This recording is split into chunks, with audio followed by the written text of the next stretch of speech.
I've always been the dependable one. The big sister who showed up, cleaned up, and held it all together when no one else would. When our parents fell apart, I stepped in. I packed his school lunches, helped with his college essays, wired him money when he couldn't make rent. I stayed up with him through breakups and breakdowns. He used to say I was the one person who never gave up on him. So imagine my face, just imagine it, when I found out he was getting married. Not from him, no. Not even from a save the date. I saw it on someone's Instagram story, a soft launch of paradise, palm trees, white sand, champagne flutes clinking by the ocean. It was the caption that did it. Can't wait to celebrate love next week. And there he was, smiling next to his fiancée, looking like a GQ ad. At first, I told myself there must have been a mix-up. Maybe the invite got lost. Maybe it was a surprise elopement. But then Aunt Clara called, asking if I'd picked a dress yet. I played dumb. She hesitated, then said, "Oh, I thought you knew." That's when it clicked. I wasn't invited. Not by accident, on purpose. When I finally asked his best friend, just to be sure, he mumbled something about, maybe they thought you wouldn't fit the vibe. Fit the vibe. Like I was an old couch they didn't want ruining the living room aesthetic. My ears were ringing. My heart? Numb. After everything I'd done for him, I didn't fit the vibe? If that's how he sees me. Well, he's about to find out what I really bring to the party. I didn't cry right away.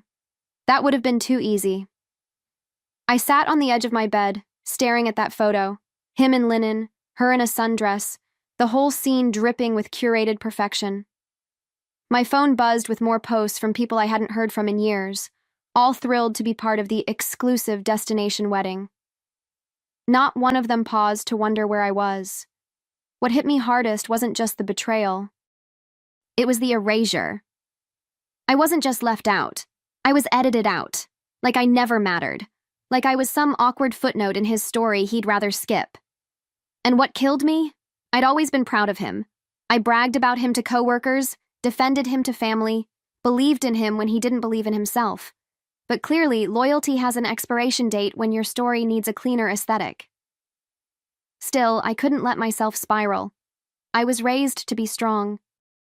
Even when everything inside me wanted to break, I poured a glass of wine, opened my laptop, and started digging. Flights, hotels, guest lists, the resort hashtag. Every picture felt like salt in a wound, but I took notes. I traced the whole itinerary like I was solving a crime scene. I needed to know who made the list and why I didn't. And there it was, like a slap dressed in sequins. The guest list wasn't about love or connection. It was an image. An influencer's dream of champagne and curated candids.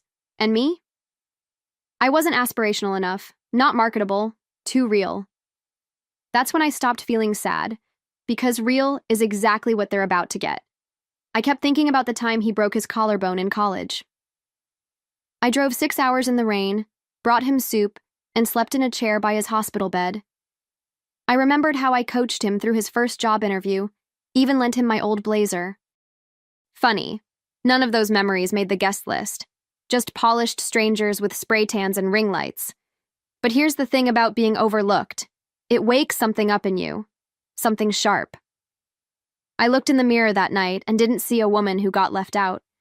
I saw someone who'd been quiet for too long. And if silence was mistaken for weakness, well, that was their mistake. I wasn't going to beg for a seat at that table. I was going to flip it. I didn't know exactly what I was planning yet, but I knew one thing. I was going to that wedding. Not to make a scene, not to scream or cry or get even. No. I was going as the version of myself they chose to ignore. Composed, unbothered, intentional. The one they tried to leave behind while building their perfect story. They wanted a fairy tale. I hope they enjoy the plot twist. Booking that flight felt like lighting a match I'd been holding for years. I didn't even blink. Just opened my browser, searched the dates, and chose the window seat. Non-refundable, of course. I wasn't leaving room for second thoughts. Then came the hotel. Same resort, ocean view. If I was going to show up, I was going to show up right. This wasn't revenge, it was reclamation. Next came the dress. Not just something pretty. I wanted a statement. Sleek, powerful, unforgettable. I scrolled for hours until I found it. A deep emerald green silk that looked like it could silence a room. I imagined myself in it, standing tall under the island sun, unapologetic. Every choice I made, from the shoes to the earrings, wasn't about fitting in. It was about making sure they'd notice what they tried to erase. I didn't tell a soul, not friends, not family. This wasn't about allies or applause. It was personal, sacred. I needed the silence to steady myself, to feel every step I was taking and own it. Because this wasn't about crashing anything. It was about taking up space. The space I had earned, the space they tried to fill with filters and phoniness. And as I packed my bag, deliberate, focused, calm, I felt something shift. I wasn't just hurt anymore. I was awake. I was ready. I was done shrinking to make other people more comfortable. At the airport, I kept my head down, but inside, I was buzzing. This wasn't a vacation. This was a reckoning in a carry-on. As I waited at the gate, sipping a coffee that tasted like adrenaline, I overheard two women gushing about the wedding of the year. One of them scrolled through photos, pointing out who was invited. Influencers, reality show contestants, brand ambassadors with a combined follower count in the millions. My brother had traded in family for feed aesthetics. The more I listened, the clearer it became. I wasn't left out by accident. I was cut, strategically, surgically. He'd built a guest list like a brand campaign, and I didn't match the color palette. No room for messy memories. No space for the sister who knew where the real bones were buried. He wanted a launch party for his new identity. Polished, performative, and painfully shallow. And the bride? Well, from what I could gather, she was the executive producer of this whole fantasy. Every detail had her signature. Tropical minimalism, no kids, no exes, no past. Just a clean, aspirational slate. And I was a glitch in that matrix. A story that didn't match the narrative. I started to wonder what she even knew about him, what parts he edited, what stories he replaced with shinier ones. But that's the beauty of truth. It doesn't vanish just because you pretend it never happened. It waits. Quiet, patient. And when the timing is right, it shines brighter than any filter ever could. The flight was smooth, the kind where the clouds look like something out of a perfume commercial. I stared out the window the whole time, replaying conversations in my head, ones we'd had, and the ones I wished we had. There was a quiet ache in my chest, but it wasn't sadness anymore. It was resolve. You don't stop loving someone overnight, but you can decide how much space they get to occupy in your story. When the plane landed and the warm, sticky air hit my face, I smiled. Not the kind you pose for. The real kind. The kind that comes when you know who you are and you're no longer asking for permission to exist. I walked through the terminal like I belonged there. Because I did. My presence wasn't an intrusion. It was a correction. I didn't have a single plan written down. Just instinct and intention. I knew the wedding was days away, and that gave me time. Time to observe. To feel the edges of the island. To soak in the energy. And maybe to get a little creative. This wasn't about sabotaging anyone. I wasn't there to throw drinks or scream across reception tables. No, I was there to remind them, gracefully, what they'd tried to forget. As I stood at the gate waiting for my luggage, I whispered to myself, barely audible, "Let's ruin a wedding, with grace." The resort was exactly what you'd expect from an overpriced fantasy. White stone walkways, tall palms swaying like they'd been coached, and staff who smiled with the kind of precision that makes you wonder what they really think. I checked in under my real name, no aliases, no drama. I wanted them to know I was here. I wanted the whispers to start naturally, like heat rising off the pavement. The room was stunning, floor-to-ceiling windows, ocean view, crisp linens that smelled like citrus and bleach. I unpacked slowly, deliberately hanging that green dress by the window so the light would catch the silk. Then I poured myself a glass of the welcome champagne and stepped out onto the balcony. I snapped a photo. Just my hand, the glass, and that ridiculous turquoise sea in the background. No caption, just a location tag. By sunset, the ripple had begun. I saw it in glances at the pool. People scrolling through their phones, pausing, then looking up. recognition blooming in fragments. A bridesmaid I half remembered from college walked by me twice, faking casual. I said nothing, just smiled once, barely, and let her feel the weight of not knowing how to ask why I was there. I wasn't angry anymore. That would have been too easy. No, what I felt was something cooler, sharper. Like slipping on a pair of heels will make them uncomfortable. Not because you're trying to hurt anyone, but because they never expected you to look that damn good walking in. The next morning, I made a quiet appearance at breakfast. Hair down, sunglasses on, linen dress that whispered, effortless. I took a table near the edge of the terrace, where I could feel the breeze and watch the guests file in. Their voices got hushed when they saw me. No one approached, but they watched. I stirred my coffee slowly, like I didn't notice a thing. But I noticed everything. By noon, my brother found me. Alone. No entourage, no cameras, just him, in designer shorts and that tight little smile he gets when he's trying to control the narrative. "Sarah?" he said, like he wasn't sure it was really me. I looked up and said, "Oh hey, I figured the invite got lost in the mail." He blinked, caught off guard by the casual tone. That's the thing about Grace. It confuses people who expect chaos. He pulled me aside into the garden walkway behind the spa and started talking fast. Damage control. Said it was a mix-up, they meant to send one. It wasn't personal. I let him sweat through it, hands in his pockets, eyes darting. And when he finally stopped talking, I tilted my head and said, "You really think I flew all this way over a postage error?" That's when the cracks started to show. He asked me not to make a thing of it. That's when I knew he was scared, not of me exactly, but of the version of me who wasn't afraid to show up, the version of me he couldn't control. The rest of the day, I played it smooth, poolside with a book I never opened. A casual chat with the concierge. Laughter, just loud enough to carry, over a cocktail at the bar. I was seen, not dramatic, not loud, just present, and people noticed. A woman from the bride's side struck up a conversation about my earrings. 10 minutes later, we were talking like old friends.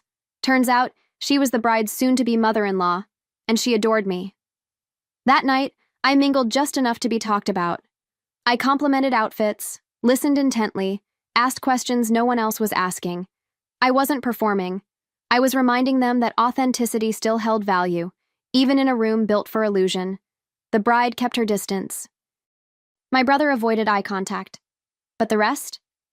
They were drawn in, curious, hungry for something real. Before I went back to my room, I slipped something into the wedding planner's hands. A USB drive, simple and elegant, in a velvet pouch. "Would you mind playing this during the reception slideshow?" I asked, sweet as syrup. She smiled, nodded, tucked it into her clipboard. No questions asked. That's the thing about confidence. It creates its own gravity. Back in my suite, I stood at the window, watching the moonlight shimmer across the water. I had done nothing loud, nothing cruel, but I'd already shifted the atmosphere. They invited the image they wanted. But now, the truth had checked in, and it had excellent taste. The reception was breathtaking. Fairy lights strung like stars, tables dressed in white linen and gold accents, violins playing something delicate as the guests took their seats. Everything was manicured, immaculate, performative. I watched it all unfold from my place near the back, not hidden, just strategically placed, present enough to be undeniable, distant enough to stay dangerous. I wasn't nervous, not even a little. My dress shimmered under the lights, the color rich and striking against the sea of neutrals. I sipped my wine slowly, made polite conversation with the woman seated beside me, a publisher from New York who thought I was refreshingly grounded. That made me laugh. Grounded. What a lovely way to say unbought. When it came time for the slideshow, the lights dimmed and forks clinked against dessert plates. The planner wheeled out the screen and projector with the kind of ceremony that promised curated perfection. And for the first 10 seconds, that's exactly what it was. Soft focus beach shots, couple selfies, faux candid moments in golden hour lighting. Then, it shifted. The next photo was of my brother, younger, frailer, sitting on the edge of a twin bed in a dorm room, me beside him, holding a pizza box and trying to make him smile. The one after that, Him in a cap and gown, and me in the background, holding his jacket. Then the hospital room. Then the birthday when no one else showed up. The silence in the room changed, like a thread had been pulled from the seams of a very expensive dress. At first there was just confusion. Polite smiles frozen mid-bite, eyebrows raised, guests glancing at each other like maybe the slideshow had taken a wrong turn. But then the photos kept coming. My voice, shaky but loving, narrating over a video of me teaching him how to drive. His voice, years younger, calling me his hero in a birthday card. It wasn't vengeful. It was honest. Raw. Undeniable. No one moved, not even the waitstaff. The bride's mother pressed a napkin to her mouth. The best man sat rigid, fork halfway to his lips. And my brother? He looked like someone had kicked the air out of him. Mouth slightly open, jaw tense, face pale under the soft candlelight. The curated illusion he built was unraveling, one memory at a time. Then came the final slide. White text on a black screen. Simple. Quiet. Devastating. To the sister who gave everything and wasn't invited. The screen went dark. Silence. Real, heavy silence. The kind you can feel on your skin. No applause. No laughter. Just the sound of forks being set down, breaths being held, the undeniable truth settling like dust on fine china. I stood, adjusted my dress, and picked up my glass. And with a calm so smooth it cut, I raised it in a gentle toast. "Enjoy your new life," I said. "You erased your past, but I made sure no one forgets it." I walked out before anyone could speak, not in a rush, not storming, just done. My heels clicked against the stone path like punctuation marks on a story I'd finished telling. Behind me, I heard nothing. No footsteps, no calls of my name. Just the weight of a room realizing they'd applauded a fairy tale built on the back of someone else's silence. Out in the night air, I felt light. The kind of light that only comes after years of carrying too much. I didn't need to see his face again. I didn't need closure. That moment, that shift in the room when truth replaced the performance, was enough. For the first time in a long time, I wasn't the one giving. I was the one choosing. Back in my room, I kicked off my heels, poured a second glass of champagne, and watched the reflection of the moon on the water. I didn't know what tomorrow would bring, whether there would be backlash, apologies, more silence. But I knew this. I had stopped begging to be seen. I had shown up, spoken up, and walked away with my dignity intact. And somehow in the stillness of that island night, I knew something had shifted far beyond that wedding. A reckoning had arrived, not just for my brother, but for me. I had stopped being a footnote, I had become the headline. Word traveled fast. By the time I landed back home, my inbox was overflowing. Texts from cousins I hadn't heard from in years, emails from friends who'd seen the video someone posted, DMs from strangers saying, "You did what we all dream of doing." I hadn't posted anything. I didn't have to. Truth has a way of broadcasting itself when it finally gets a microphone. The wedding, I heard, didn't recover. The reception limped along in awkward silence, the couple leaving early. No one danced. The bride's family was furious, not at me, but at the man she'd married. They'd seen a story, packaged and shiny, then watched it fall apart like a house built on sand. And now, that sand was shifting beneath every relationship he'd tried to curate. I didn't revel in it. Not exactly. I didn't want destruction. I wanted recognition. And more than that, I wanted peace. The kind you earn after finally setting a boundary no one thought you were brave enough to draw. And as the days passed, something surprising happened. People reached out to tell me their own stories, of exclusion, of being silenced, of showing up anyway. That's when I realized what I'd done wasn't petty. It wasn't dramatic. It was necessary. It cracked something open, not just in that glittery little bubble, but in the hearts of people who'd spent their lives being told to shrink, to be quiet, to not ruin the vibe. The calls from my brother came next. Missed, ignored, deleted. There was nothing left to say, not because I hated him, but because I finally understood that love without respect isn't love at all. His voicemails started out defensive, then softened into guilt, then desperation. I didn't respond. Not out of cruelty, but because I was busy rebuilding something he never thought I'd have the courage to build: myself. I started pouring my energy into something new, something mine. I'd always loved flowers, the way they speak in color and scent, how they can say, "I'm sorry" or "I see you," without a single word. So I took a leap and opened my own event studio. Not to compete with anyone, not to prove a point, just to create spaces that felt honest, celebrations that meant something, moments that weren't filtered through someone else's expectations.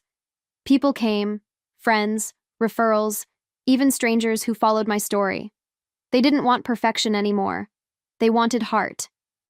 I gave them centerpieces that whispered memories, arches that held vows like soft secrets, tables that welcomed everyone, not just the photogenic few. It wasn't a business. It was a reclamation of meaning. A way to say, real still matters. And slowly, beautifully, the narrative shifted. I was no longer the sister who crashed the wedding. I became the woman who reminded people what celebration is actually for. Months passed. The wedding photos stopped showing up online. Their captions grew stiff, the smiles tighter. Then came the whispers, rumors of tension, of therapy, of a honeymoon that never really ended. And eventually, someone sent me the link to the announcement, a joint statement, amicable, vague. Irreconcilable differences. Translation: the illusion couldn't hold under the weight of reality. I didn't gloat. That wasn't the point.